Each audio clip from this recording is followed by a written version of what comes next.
যখনই আমরা ঈশ্বরকে স্মরণ করি, তার কাছে আমরা প্রার্থনা করি আমরা যেন সদা সুস্থ থাকি, এই সংকট থেকে, এই বিপদ থেকে আমরা যেন দূরে থাকি। কিন্তু এ ভীষণ বড় এক ভুল। এখন আপনারা ভাবছেন যে আমি কি সব বলছি। ঈশ্বরের কাছে সংকট থেকে দূরে রাখার প্রার্থনা করা এ ভুল হয় কি করে? কারণ এই সংকট, এই বিপদ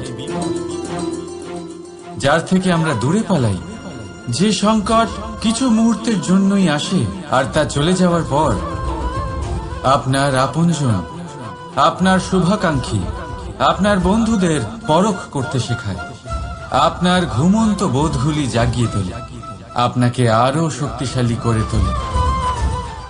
এই সংকট যার থেকে আমরা সকলে দূরে পালাই, যদি আমরা এই সংকটের সম্মুখীন হতে শিখে যাই, সেই অভিজ্ঞতার থেকে শিখি, আত্মসাৎ করি, এই জীবন আরো বেশি আনন্দময় হয়ে উঠবে।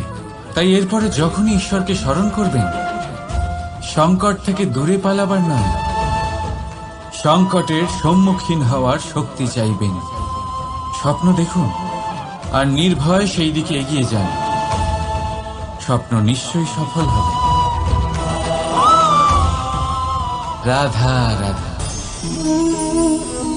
আসুন আজ আমরা কথা বলি এটার বিষয়।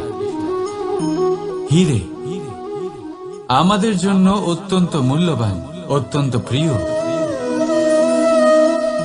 অত্যন্ত উজ্জ্বল। হীরের উজ্জ্বলতা সবাই চেনে, কিন্তু এই উজ্জ্বলতা আসে কোথা থেকে? অন্য কোনো হীরে দিয়ে এই হীরে পালিশ করা হয়, তবেই এটা সম্ভব হয়। কি ভালো ব্যাপার! নিজেই নিজেকে পালিশ করো আর নিজেকে আরো উজ্জ্বল করে তোলো। এবারে ভেবে দেখুন, কখনো কাদা দিয়ে কি কাদা পরিষ্কার করা সম্ভব? না, তার জন্য আপনার প্রয়োজন পড়বে পরিষ্কার জল। ঠিক সেইভাবেই শুভর দ্বারা শুভকে আরো অনেক শুভ করে তোলা যায়, কিন্তু মন্দ দিয়ে মন্দ শোধন করা যায় না। সবার আগে নিজের মন পরিষ্কার করুন, মনকে শুদ্ধ করুন, তারপর সেই দৃষ্টি দিয়ে এই সংসারকে দেখুন। এই সংসার আপনা থেকেই শুদ্ধ মনে হবে। যদি কারোর মধ্যে দোষ দেখেন, তাহলে শুভ কর্ম করে তার দোষ দূর করার চেষ্টা করুন, তাকে সাহায্য করুন। তার মধ্যে দোষ দেখে নিজের মনকে বিকারগ্রস্ত করবেন না, কারণ আপনি হীরে। অন্য কোনো হীরে পালিশ করতে সাহায্য করুন, ভালো লাগবে। রাধা রাধা। কথায় আছে, যদি ভাগ্য সাথে না থাকে, যদি কপাল খারাপ হয়, তাহলে মিষ্টি নদীর জলও নোনা হয়ে যায়। এই কথাটা একদম ভুল। প্রতিটা বিষয়ে, প্রতিটা সমস্যার জন্য ভাগ্যকে দোষ দেওয়া অনুচিত। জীবনের সমস্ত দুর্ঘটনার কারণ ভাগ্য হতে পারে না। বহুবার কারণ হয় আমাদের অসাবধানতা। সাবধান থাকা অত্যন্ত জরুরি। আমরা আগামী সংকটের থেকে সাবধান থাকি না, নিজেকে তৈরি রাখি না। আর যখন হঠাৎ করে সংকট আমাদের সামনে প্রকট হয়, আমরা নিজেদের সামলাতে পারি না। সেই পরিস্থিতির কাছে আমরা হেরে যাই। সাবধান থাকা অত্যন্ত জরুরি। যখন আপনি কোনো অজানা পথে বেরিয়ে পড়েন, তখন সবার আগে নিজের একটা পা তার নিচের ভূমিতে রাখেন, আর আরেক পা দিয়ে সামনের ভূমি আপনি পরখ করেন। এটাই বুদ্ধির লক্ষণ। সাবধানতার মানে হল আগামী ভবিষ্যতের পূর্বাভাস করা। কারণ যাই করে নিন না কেন, আপনি ভবিষ্যৎ দেখতে পারবেন না। কিন্তু যদি আপনার ভবিষ্যতের সংকটই লেখা থাকে, তাহলে তা আসুক। সেই সংকটের সম্মুখীন হওয়ার জন্য আপনি সাবধানতার ঢাল অবশ্যই ব্যবহার করতে পারবেন। রাধা রাধা। আপনি কি কখনো ভেবে দেখেছেন বিষ পান করার পরেও মহাদেবকে দেবাদিদেব মহাদেব কেন বলা হয়, আর অপরদিকে অমৃত পান করার পরেও রাহু আর কেতুকে অসুর কেন বলা হয়? কেন? এর কারণ হল উদ্দেশ্য। আপনার কর্ম করার পেছনে যে উদ্দেশ্য আছে তা অত্যন্ত গুরুত্বপূর্ণ। এই সংসারে কোনো ব্যক্তি সেই দ্বারাই পরিচিত, কর্ম করার পিছনে তার উদ্দেশ্য দিয়ে।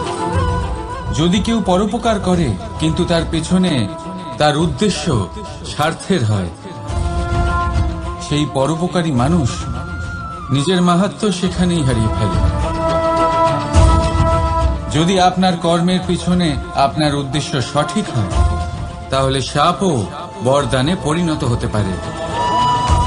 যদি আপনার কর্মের পিছনে উদ্দেশ্য অনুচিত হয়, তাহলে বরদানও শাপে পরিণত হতে বেশি সময় লাগে না।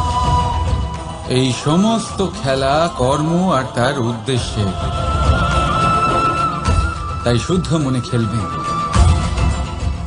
রাধা রাধা। এই মুক্ত দেখতে পাচ্ছেন আপনারা, শুভ্র, সাদা, উজ্জ্বল। আর এটা এরকমই রাখার জন্য আমরা কি না করে থাকি। এটা এরকমই কোনো রেশমের কাপড়ে আমরা জড়িয়ে রাখি, কোনো এক কৌটোয় ভালো করে বন্ধ করে রাখি। কেন? যাতে এতে একটা আঁচড়ও না লাগে, যাতে এই মুক্ত না ভাঙে, কারণ এটা অমূল্য। ঠিক সেই রকমই এই দুধ যাতে না কাটে, তাই আমরা এটা গরম করে রাখি। গ্রীষ্মকালে আমরা এটা শীতল জলে রেখে দিই, কারণ এটা অমূল্য। এই দুটোই বড়ই অমূল্য, তাই আমরা এগুলো সামলে রাখি। দুধ আমাদের শরীরের অনেক পুষ্টি দেয়, সেই শরীরেরই সৌন্দর্য বাড়ায় এই মুক্ত। এবার মুক্ত আর দুধের মতোই হয় আমাদের আপনজনদের মন। এটাও আমাদের সামনে রাখা উচিত, এটার রক্ষাও আমাদের করা উচিত। মিষ্টি কথা, স্নেহ আর ভালো ব্যবহারের দ্বারা এগুলি সামনে রাখা। কারণ যেভাবে একবার দুধ কেটে গেলে তাকে আর কোনোভাবেই ঠিক করা যায় না, আর একবার যদি মুক্ত ভেঙে যায়, যাই করুন না কেন তাকে আর জোড়া দেওয়া যায় না।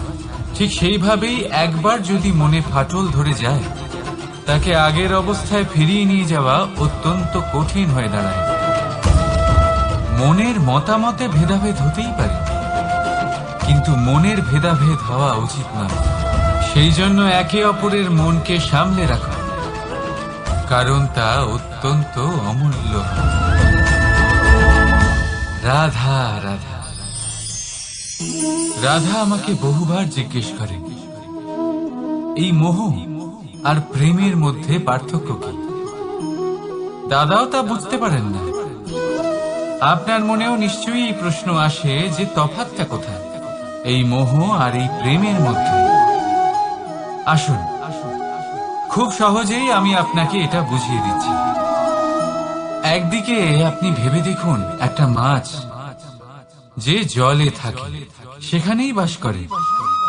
যদি গ্রীষ্মকালে সেই জল শুকিয়ে আসে, সে তা ছেড়ে যায় না, সেখানেই থাকে সে। গরমে জল শুকিয়ে যাওয়ার কারণে সে সেখানে কষ্ট পেয়ে নিজের প্রাণ ত্যাগ করলেও সেই স্থান ত্যাগ করে না। অন্যদিকে আছে এক ভ্রমর, যে একটা ফুলের আশেপাশে শুধু ততক্ষণই ঘোরাঘুরি করে যতক্ষণ সেই ফুলে সে রস পায়। সেই রস শেষ, সেখানে সেই ভ্রমরও আর থাকে না। তাহলে যেই তফাৎ এক ভ্রমর আর মাছের মধ্যে আছে, সেই তফাতই আছে মোহ আর প্রেমের মধ্যে। যা কোনো কামনা ছাড়া, কোনো লোভ ছাড়া করা হয় তা হলো প্রেম। আর যা কিছু পাওয়ার উদ্দেশ্য নিয়ে করা হয় তা হলো মোহ। তাহলে ত্যাগ করে দিন এই মোহকে, আর আমার সাথে ভালোবেসে বলুন, রাধা রাধা।